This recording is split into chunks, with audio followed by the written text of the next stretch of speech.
Donc l'objectif, comme je l'ai dit aujourd'hui, est la mise en place d'une solution de travail collaboratif qui s'appelle OnCloud. OnCloud dont le site internet est oncloud.org tout simplement, qui propose cette solution concurrente de pas mal d'autres solutions, sachant que les développeurs de cette solution, à un certain moment, ils ont pris le code, ils ont ouvert une autre entreprise qui s'appelle Nextcloud, qui sont concurrents.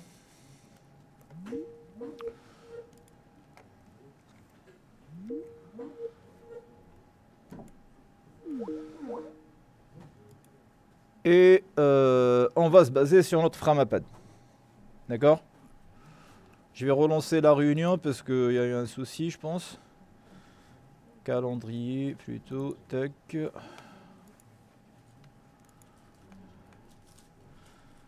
je vais enlever ça.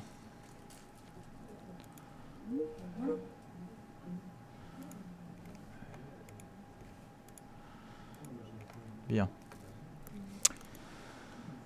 Donc on a besoin d'une VM.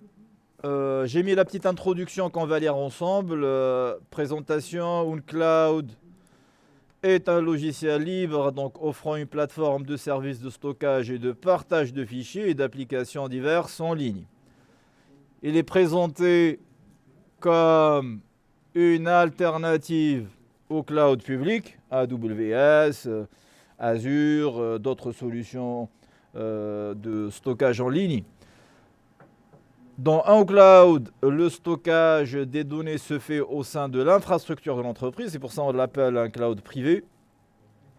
Et les accès, bien sûr, sont soumis ou vont être soumis à la politique de sécurité informatique de cette entreprise. OnCloud peut être installé sur n'importe quel serveur, supportant donc une version récente du langage PHP. Aujourd'hui, on est sur PHP 7. Et supportant SQLite, c'est-à-dire la mise en place d'une base de données, ou MariaDB, l'SGBD MariaDB, que vous avez eu l'occasion de découvrir, je pense, ou dans le cours des bases de données, MySQL ou PostgreSQL, à l'exception bien sûr notable des serveurs sous macOS X. En complément de l'utilisation d'un cloud server, donc on met en place un serveur en réalité, par un simple navigateur. On peut accéder donc à ce service en lançant notre navigateur et en tapant donc l'URL qui nous permettra d'accéder à ce service. On peut aussi utiliser des petits softs, ce qu'on appelle en cloud desktop, qu'on télécharge, qu'on installe sur nos machines, qui va nous permettre de se connecter à un cloud et de synchroniser les données qu'on a ou qu'on stocke éventuellement sur nos machines, sur notre serveur OnCloud, comme ce que vous avez avec OneDrive. Afin, comme je l'ai dit, de synchroniser les fichiers avec OnCloud Server depuis la machine de l'utilisateur. OnCloud Desktop, donc ce soft, client et multiplateforme, c'est-à-dire on a des versions pour Windows, pour Mac, pour Linux, pour Android, depuis son téléphone, etc. Le contexte qu'on va mettre en place, ou la topologie, donc on aura besoin d'une Debian, on pourra le mettre sur un autre système d'exploitation, mais pour l'instant on est sur la découverte de cette distribution. Moi ce que je vais faire, je vais cloner une machine vierge, donc j'ai une Debian vierge comme d'habitude, je vais la cloner, je vais gérer son nom, et puis on va lui attribuer les configurations IP nécessaires. Donc on valide après notre contexte de machine pour pouvoir après installer et configurer notre solution. Bien, donc je lance mon VMware, notre hyperviseur, pour alors cloner ma Debian 11 vierge. Clone intégral, elle va s'appeler OnCloud, donc un nom significatif bien sûr. Terminé. Si vous n'avez pas de machine propre ou de Debian propre, vous pouvez installer une. Donc, mais essayez de garder tout le temps une vierge, quoi. Donc, comme ça, on clone à chaque fois. On n'a pas installé, ça je l'ai dit en début d'année. D'accord?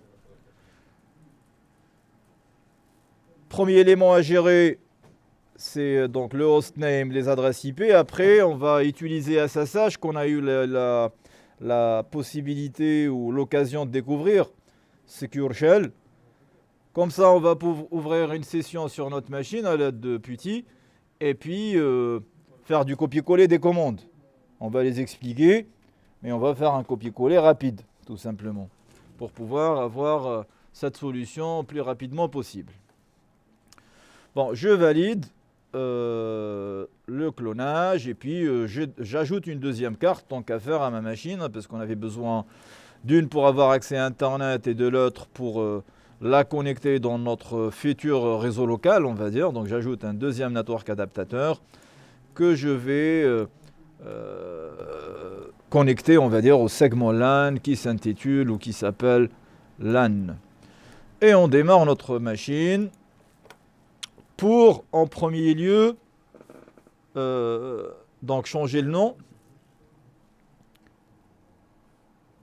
configurer les interfaces réseau, installer Secure Shell SSH qui va nous permettre de prendre la main à distance sur cette machine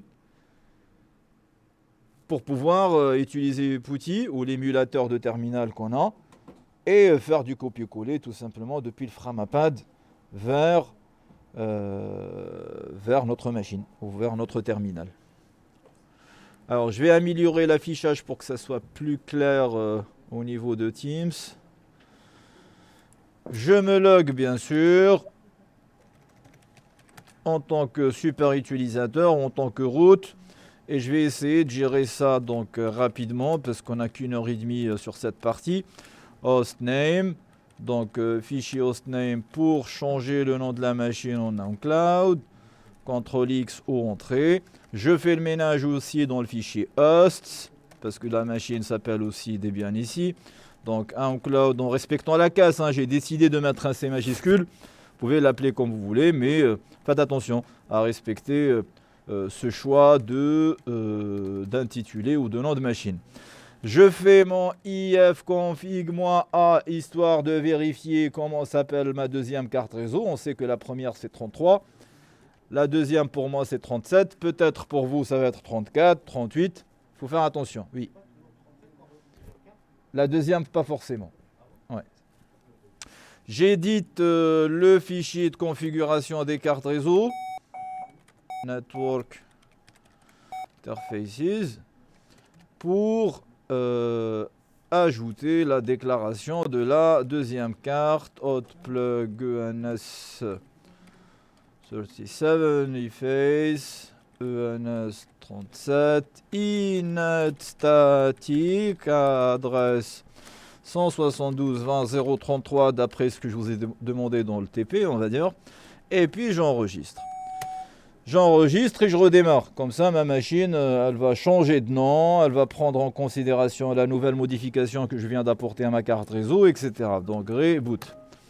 Et au même temps, je vais déconnecter. Il y a quelqu'un qui m'a... Je sais pas, il y a une sortie de son sur les enceintes. Bien, on verra ça après. Donc, ma machine redémarre. L'étape suivante... c'est bien sûr de vérifier ma configuration IP si je n'ai pas fait de faute de saisie, lexicale, erreur lexicale, syntaxique ou autre. Je constate déjà que le nom de ma machine a bel et bien changé. Je m'authentifie avec le compte root et je fais un petit ifconfig histoire de bien vérifier que la première carte a obtenu une adresse IP automatiquement parce qu'elle est en NAT dans nos settings. Et puis, la deuxième, c'est fixé avec l'adresse renseignée dans le fichier Interfaces. Bien. Après avoir fait ça, les bonnes manières, les jeunes, c'est tout le temps au départ une mise à jour. Apt update and apt. Pardon. And apt upgrade avec notre accord. On laisse mouliner, mise à jour de sécurité un petit peu. Par rapport donc à la version du noyau qu'on a. Notre machine contacte les dépôts, descend les mises à jour, les installe.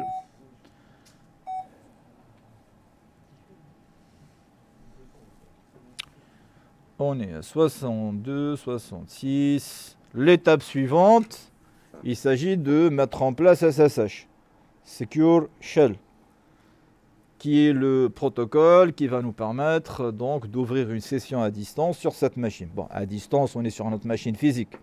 Oui.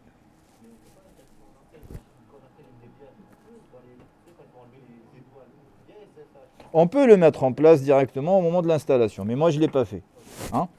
Donc, mais au moment, bien sûr, comme au moment de l'installation, la machine nous présente un choix de logiciel ou de paquet à installer, on peut cocher SSH. Comme on peut cocher dans ce contexte serveur web aussi.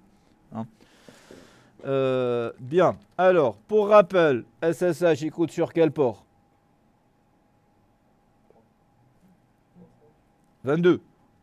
Ah, on va le vérifier. Net, pour rappel, hein, donc netstat, -point, la commande qui permet de voir l'ensemble des processus qui sont en cours d'exécution, sur quelle adresse ils écoutent, depuis quelle adresse ils peuvent accepter des connexions, etc. Bon, je ne l'ai pas pour l'instant, je vais l'installer. Donc apt install secure shell et je donne mon accord, -y. Et on va voir que cette machine va écouter sur le port 22 en TCP et en TCP6, c'est-à-dire en IPv4 et en IPv6. Non, CTRL-C, ça c'est déjà fait. Voilà, donc on voit que notre daemon SSH est bel et bien démarré. Le nom du programme, programme name, l'identifiant du processus, c'est donc 5771 pour moi. Il est en mode où on est à listen, à l'écoute. À l'écoute en TCP et en TCP6, donc en IPv4 et en IPv6, sur n'importe quelle adresse, parce que cette machine possède 2 cartes réseau, c'est-à-dire on peut se connecter en SSH sur la carte qui est en LAN ou en tapant dans l'autre carte qui est en NAT, comme on veut. Et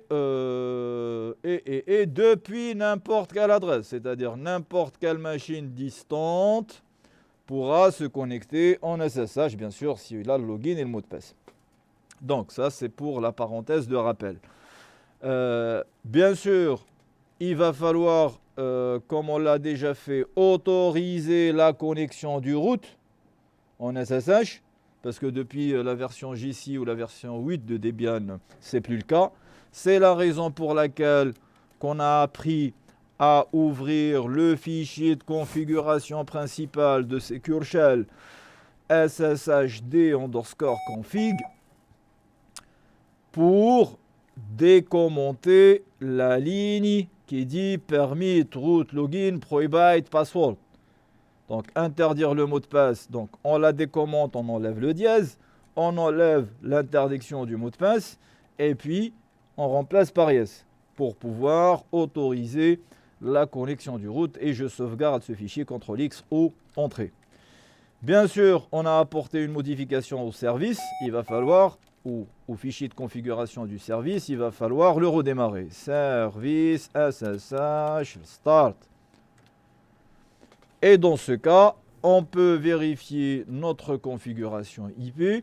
Donc je prends la carte ou l'adresse IP de la carte qui est joignable depuis ma machine physique, c'est-à-dire qui est en NAT, c'est-à-dire ma première carte réseau ENS33.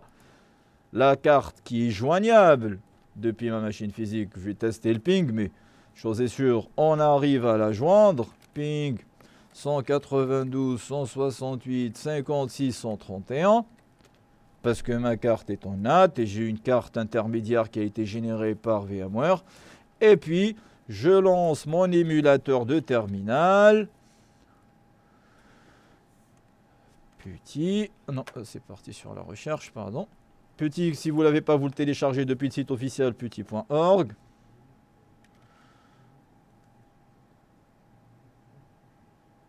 C'est quand tu veux.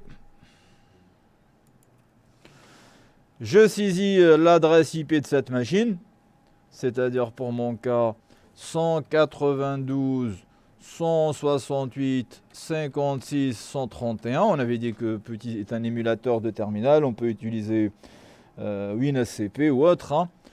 Et puis, le port par défaut SSH est renseigné, le SSH, et je demande une connexion. Donc, il y aura l'échange de clés entre le client qui sollicite donc la connexion et le serveur SSH qui se trouve là.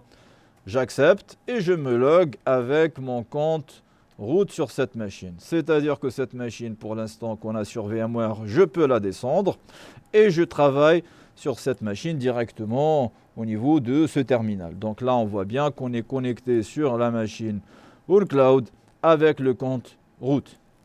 Dans ce cas, quand vous arrivez à faire ça, on va reprendre notre Framapad et on va aller à partir de la mise en place des dépendances, des paquets importants pour pouvoir accueillir cette application en cloud. Bien sûr, en cloud tourne sur un serveur web, il nous faut le minimum pour un serveur web, c'est-à-dire le serveur web lui-même, c'est-à-dire Apache, ce qu'on appelle la trilogie Apache, PHP, pour pouvoir interpréter tout ce qui est script écrit en PHP, et MariaDB, notre fork de MySQL, ou l'SGBD, le système de gestion de base de données, dans lequel les tables vont être créées, les données vont être stockées, etc. Donc la trilogie est importante, et bien sûr, d'après la documentation, il nous faut quelques autres éléments. Des éléments ou un paquet PHP MySQL, par exemple, qui permet d'établir la liaison entre PHP et MySQL. Donc quelques librairies curl, parce qu'il y a quelques scripts qui ont été codés en curl sur la mise en place d'OnCloud. Donc qu'est-ce que je vais faire? Je ne vais pas taper tout ça, et vous non plus. Du fait qu'on a notre terminal, je vais copier cette partie. Je repars sur mon outil pour faire clic droit. Tac, ça colle. Et j'envoie. Donc, première étape, installation des paquets importants et des librairies qui gravitent autour de la mise en place de OnCloud. J'ai mis Wiget parce que je veux qu'on télécharge la dernière version. J'ai vérifié la version, je vais vous montrer tout à l'heure. Quand l'installation termine des différents paquets, on va se connecter à la SGBD, au système de gestion de base de données, entre autres pour nous, donc c'est MariaDB, pour créer une base de données, créer database. J'ai décidé de l'appeler OnCloudDB, on peut l'appeler comme on veut, mais en général on donne des noms significatifs. Et puis, pour créer un utilisateur OCS_admin, OC pardon, comme OnCloud admin, à qui on donnera tous les droits, je vais vous expliquer cette requête, et son mot de passe sera password. On peut mettre autre chose, on n'est pas en production, pour ne pas oublier, moi j'ai mis password. Donc c'est ce qu'on va faire dès que l'installation se termine. Soit on fait copier-coller, soit je vais le faire directement ici pour que ça soit plus lisible pour vous. Donc je me connecte à MySQL en renseignant le user root. Par défaut, il n'a pas de mot de passe. On voit que maintenant, on est dans l'invité de commande de MySQL. On n'est plus dans notre prompt de Linux ou dans le terminal Linux. Donc là, c'est MariaDB, entre crochets, parenthèses, none. Ça veut dire aucune base de données n'est sélectionnée pour l'instant ou n'est utilisée. Et on va faire donc notre create, c'est de l'SQL, database. C'est comme vous avez appris à faire create table, donc c'est pareil. Et je veux l'appeler OnCloudDB. Alors, on est dans l'invité de commande MySQL, on n'a pas l'obligation. Donc, ce qu'on tape là, c'est de l'SQL, Structured Query Language. On n'est pas obligé de respecter la casse. Bien sûr, très important, c'est une requête SQL et à la fin d'une requête SQL, on met notre point virgule, comme vous l'avez appris normalement en cours de base de données. Bien, query OK, donc on peut faire un show éventuellement pour vérifier databases. Je demande à la SGBD de me montrer les bases de données existantes ou le nom des bases de données existantes, database au pluriel. Donc, il me dit qu'on a les bases de données de base, si on peut dire ça. information schéma, MySQL et performance schéma qui ont été créés par défaut par le SGBD. Et puis, on a une base de données OnCloudDB. D'accord Dans OnCloudDB, il n'y a aucune table pour l'instant, parce que si je fais use OnCloudDB, et je lui dis, bon, je vois qu'elle est bel et bien sélectionnée, d'accord? Et je lui dis, show tables, montre-moi s'il y a des tables dedans, et il va me dire, c'est vide, quoi, en petit 7. Donc, parce que les tables ne se trouvent pas dedans pour l'instant. Et on va voir tout à l'heure, il y a un petit programme, quand on va finaliser l'installation de OnCloud, un script SQL, il va se lancer pour pouvoir créer toutes les tables pour le bon fonctionnement ou utile au bon fonctionnement, si vous voulez, d'OnCloud. Donc ça, c'était la première requête. Et après, bon, je vais juste faire exit et revenir parce que je veux remonter mon invité de commande. La deuxième requête, il s'agit de créer un utilisateur et en même temps lui donner tous les privilèges. Cela veut dire quoi, tous les privilèges? Il peut consulter, il peut supprimer, il peut ajouter des objets dans la base de données, c'est-à-dire des tables, des vues, etc. Mais il peut aussi modifier les données dans les tables. Il peut supprimer des données dans les tables, ajouter, faire des inserts, des selects, des delete, des updates, des revoques, etc. Donc, grant tous les privilèges, donc all privileges, ou on va te donner tous les privilèges dans toutes les tables, toutes les bases de données, pardon. Et à chaque fois, toutes les tables de cette base de données. D'accord? Grant all privileges en étoile, à qui? To l'utilisateur qu'on aimerait bien créer, qu'on décide d'appeler OCS admin, qui va exister dans cette machine, localhost. On met ça entre crochets au cote. Et on aimerait bien l'identifier ou lui définir comme mot de passe. Donc, identified by. Et moi, dans mon choix, c'est vrai que c'est pas trop secure, mais je vous connais au départ, vous allez oublier le mot de passe. Ou vous allez... Donc, on n'est pas en production, on est en apprentissage. Password. Et bien sûr, c'est une requête SQL, donc point virgule à la fin. Sinon, elle ne s'exécutera pas. Je fais entrer, il va rester à m'attendre. Il va me dire, OK, qu'est-ce qui se passe là? J'attends. Qu'est-ce que tu veux m'écrire? Tant qu'on n'a pas mis le point virgule, il ne va pas exécuter la requête. Il ne va pas comprendre que c'est la fin de notre requête SQL. Donc, point virgule. QL est OK. Tout va bien. Donc, on a créé la base de données. On a créé un administrateur DBA ou un utilisateur database administrateur, on l'appelle. Donc, c'est un DBA. Il a tous les droits. Un DBA de notre SGBD. Et puis, pour valider les transactions ou la transaction ou les requêtes qu'on vient de saisir, on fait à la fin tout le temps flush privileges. Point virgule. Et puis, on sort de l'SGBD, c'est-à-dire on tape exit. Tout va bien? Pour l'instant, on est good. Maintenant, l'étape suivante, si je reviens sur notre outil de travail collaboratif, on a le serveur web qui est installé, on a tous les packages, tous les modules, tous les interpréteurs, curl, PHP, etc. La base de données a été créée, on peut maintenant aller descendre cette solution et puis la décompresser, l'installer, etc. Alors, le lien de téléchargement, je l'ai vérifié il y a 3 jours, mais je vais voir s'il y a une version plus récente. Dans ce lien, OnCloud, ils sont sur la version 10.9.0, la dernière version. Donc il y a pas mal d'extensions. Mais nous, bien sûr, on va prendre le tar.bz parce qu'on est sous Debian. Et puis, c'est une archive compressée. Donc moi, qu'est-ce que j'ai fait? En réalité, j'ai fait copier de ça, copier le lien. Et puis, j'ai collé ce lien dans notre Framapad. Hein, donc, et on fait un wget sur ce lien pour aller le chercher. D'accord? Donc, c'est ce que j'ai fait. Donc c'est la dernière version après vérification. Donc je vais prendre ça tout simplement. Et puis, je vais le coller dans notre émulateur de terminal. Donc petit, clic droit et j'envoie le téléchargement. Ça télécharge jusqu'à arriver à 100%. Bien. Maintenant, si je fais ls ici ou là-bas, c'est pareil, hein. Donc on est d'accord que je travaille ici ou de l'autre côté, c'est pareil. Donc si je fais ls-l pour afficher d'une manière détaillée ce que je viens d'avoir ou télécharger.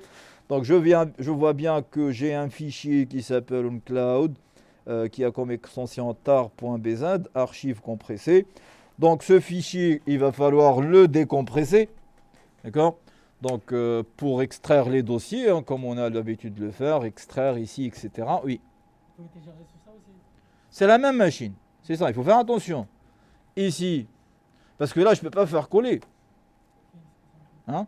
Mais j'aurais pu écrire ici wiget, etc. C'est la même chose. Les commandes que je suis en train d'exécuter de l'autre côté, c'est la même chose qu'on a sur ce terminal.